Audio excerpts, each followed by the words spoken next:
Hello from the studio in Nitro, West Virginia. This is Unreasonable Doubt. This podcast is about West Virginia University basketball. I'm Josh Witt, and West Virginia is not done playing basketball for the 2025-2026 season. Postseason action for the Mountaineers. First time since 2023. And no, it's not the one with 68 teams. That's so many teams. 68's a lot of teams. And it's not the one with 32 teams. West Virginia is playing in the most exclusive Division I college basketball postseason tournament. Period. Have you heard of the college basketball crown? Well, learn college basketball crown, buddy. West Virginia will be playing in a tournament called the College Basketball Crown, exclusively played in Las Vegas, Nevada. And it's not 68 teams. It's not 32 teams. 8 teams. Only 8 select teams are chosen to play in the crown. I think if you win the tournament, you actually get a crown. Each player, coach, support, administrative, everyone gets a crown. I think. Why would they call it the crown if you don't get a crown? I mean, I can get a crown at Burger King. I didn't say what kind of crown. West Virginia, one of 8 select teams chosen. This is an invitational tournament only. There's no automatic bid. Yes, there's conference tie-ins, but West Virginia got the call and they said, yes, we want to be in the most exclusive postseason basketball tournament in Division I in 2026. And the other 7 teams that have been chosen to play in the college basketball crown, all of them have a West Virginia connection. There's 2 other Big 12 teams, Colorado Buffaloes, Baylor Bears. West Virginia beat one of those teams and lost to one of those teams. There's a former Big 12 foe, not in the conference now, was Oklahoma Sooners. First team out of the NCAA tournament. They find a home in the college basketball crown. There's a former Big East foe. Rutgers is in the crown. There's a school that has a West Virginia connection because that school had Darren DeVries as a longtime assistant. Creighton Blue Jays are in the crown. And then the other 2 schools are schools, it's not as obvious as a connection to West Virginia, but these 2 schools, they have head coaches that have been in the last couple of years on a WVU coaching search hot board. That's the West Virginia connection. One is Nico Medved, who coaches the Minnesota Golden Gophers out of the Big Ten. And the other is West Virginia's quarterfinal opponent. You start in the quarterfinals because there's only 8 teams. So automatically in the Elite 8. Amazing. West Virginia will play in the crown quarterfinal Thursday, April 2nd. So a few weeks from this recording, it's Final 4 week, Thursday, FS1. West Virginia plays a regional rival from the ACC, the Atlantic Coast Conference. West Virginia will play the Stanford Cardinal, and they are coached by a guy who was on the hot board, Kyle Smith, who coached at Washington State before getting the job at Stanford. These teams, according to Ken Pomeroy's computer, very even. Stanford is 58th in Ken Pomeroy's computer, West Virginia 59th. So you can't get any closer unless you were tied. Stanford won 20 games this season, and they have impressive wins. They've got wins over crown teams like Minnesota and Colorado. They have wins over NCAA tournament teams like UNC, like St. Louis, Louisville, NC State, SMU. Stanford has wins over all those teams. So how are they in the crown? here's the secret of getting into the college basketball Crown tournament. And this is the second season that the Crown has existed. And there were 16 teams last season. They said, we need to make it more exclusive, cut it to 8. How you get into the Crown is, it helps to have a few good wins. You got to have a few bad losses too. That's the secret sauce for the Crown. And for Stanford, their rough losses, they lost to Seattle, not the Supersonics, because they don't exist, but there's rumbling. There's rumbling of the Supersonics returning. They lost to UNLV. They lost to Notre Dame, who was bad this year, and they lost to Pittsburgh. They beat Pittsburgh once, but they also lost to Pittsburgh. And that, in 2025, 2026, that's a bad loss. And that's, it's exclusive. And to get into the door of the Crown, you got to have both. I mean, you have too many good wins, and you end up in the NCAA tournament with 67 other teams. And you have too many bad losses. Not only do you not get into the Crown, you don't get to play in a postseason. You got to have both. I'd argue it's actually harder to do both. Have good wins and have bad losses, a few of each. And you go down the Crown roster. West Virginia, they beat Kansas and they lost to Utah. Minnesota beat Michigan State and they lost to San Francisco. Colorado beat TCU and they lost to Northern Colorado. Stanford beat Louisville and they lost to Seattle. Creighton beat UConn and they lost to DePaul. Oklahoma beat Vanderbilt and they lost to a bad Mississippi State team. Baylor beat Central Florida and they lost to Memphis. And you look at Rutgers and Rutgers is the flaw to my logic because Rutgers doesn't have any good wins, really? I mean, they have wins over tournament teams if you count Lehigh, and there's another one. But they have the bad losses. They lost to a sub 300 KenPom team in their non-conference schedule. But there's always an exception to the rule.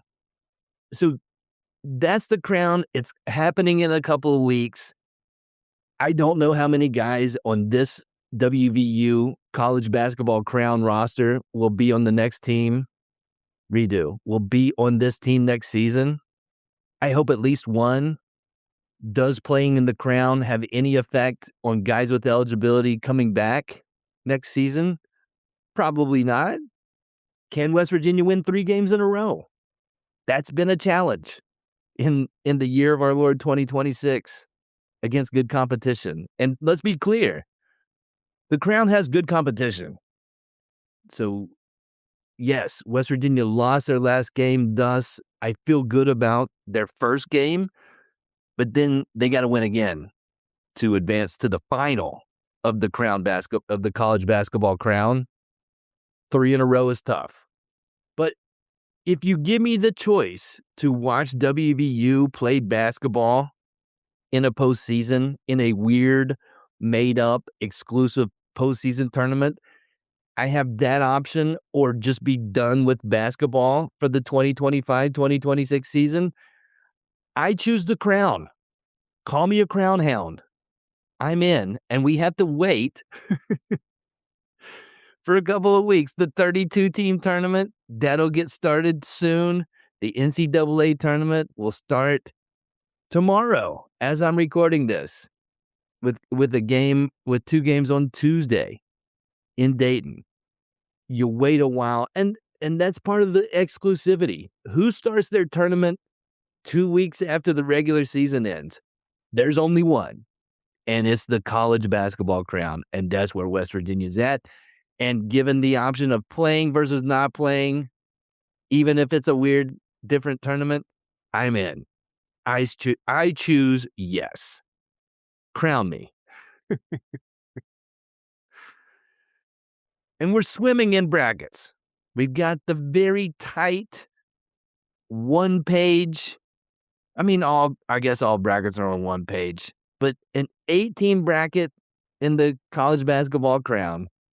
On the women's side, they don't have a college basketball crown. If they did, West Virginia women, they won too many games to get the invite to the college basketball crown if there was one on the women's side, which there's not. They won 27 games. And the reward for that and winning the Big 12 tournament, they will be a host school for the first and second rounds of the women's NCAA tournament, which is awesome. They got the 4 seed, and they will play the MAC regular season and tournament champion Miami Redhawks. And I don't know anything about the Miami Redhawks. They have a lady who's listed at 5'4". So that's interesting. That caught my eye.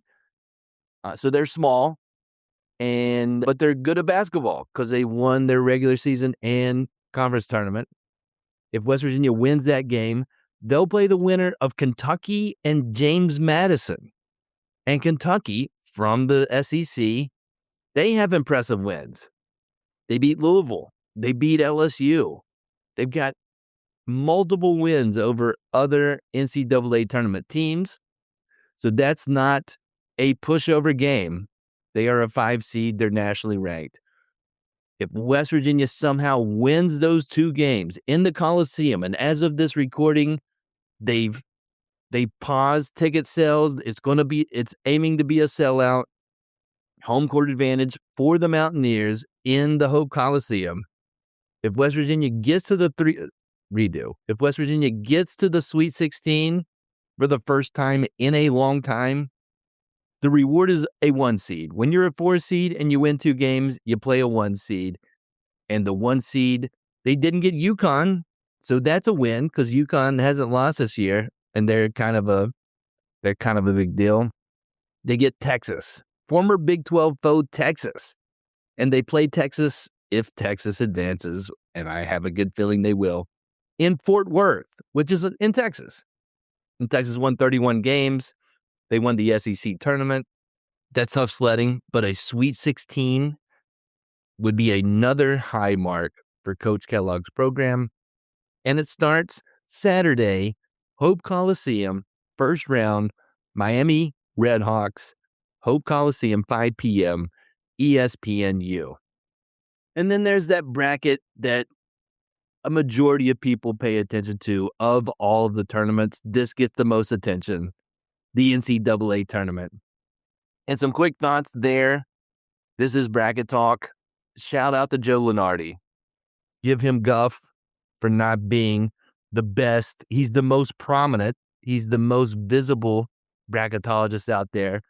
Not the best, but this year he got all 68 teams correct. Seeding's off here and there, but it's hard to do better than 68 out of 68. So congrats to Joe Lunardi at ESPN for getting every team right. And it was interesting, 2026, for the bracket matrix. That's what I pay attention to. People like Joe Lunardi that do bracketology. It combines everybody's information to try to get the best result. And Joe Lunardi got all 68 right. There were a lot of bracketologists that got 68 out of 68 teams. 290 brackets in the bracket matrix in 2026. 207 of the 290 got all 68 teams correct. So shout out to the bracketologists that got them all right. And you know what? That's night and day difference from 2025. I don't mean to go back in time and think about what happened last year, but your mind it's Selection Sunday. You watch it, and it makes you think of the last time you watched Selection Sunday. It did for me. And in the bracket matrix, do you know how many bracketologists got it right last season in 2025? It wasn't 207. Try one. Only one bracketologist got all 68 teams correct. And then the next year, 207 got it right. And hey, Josh, how did that happen? Why was there a big difference? Why only one in 2025? Well, I'm glad you asked. There was one team in the bracket matrix that 244 bracketologists out of 250, 244 bracketologists had this team projected in the NCAA tournament. And this team was the first team out on Selection Sunday.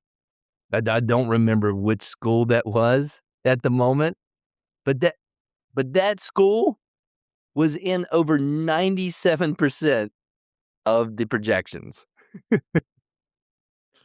It's escaping me which team that was. There was another team last year, 2025, that only 57 bracketologists out of 250 projected to make the NCAA tournament. And that team just happened to be called on Selection Sunday. And that school, their name got called, the head of the selection committee last year just happened to be the athletic director at that school that only 57 out of 250 bracketologists had in the NCAA tournament. It's escaping me again which team which school that was. I've got bits and pieces of the information from last year, but that's wild. It's night and day difference from the projections in 2025 and 2026. Unreasonable Doubt is under the Smoking Musket umbrella. Go to smokingmusket.com. Read posts about WVU sports, daily throwdown. Check that out. Go to the Discord. We're talking about WVU sports and other stuff on the Smoking Musket Discord.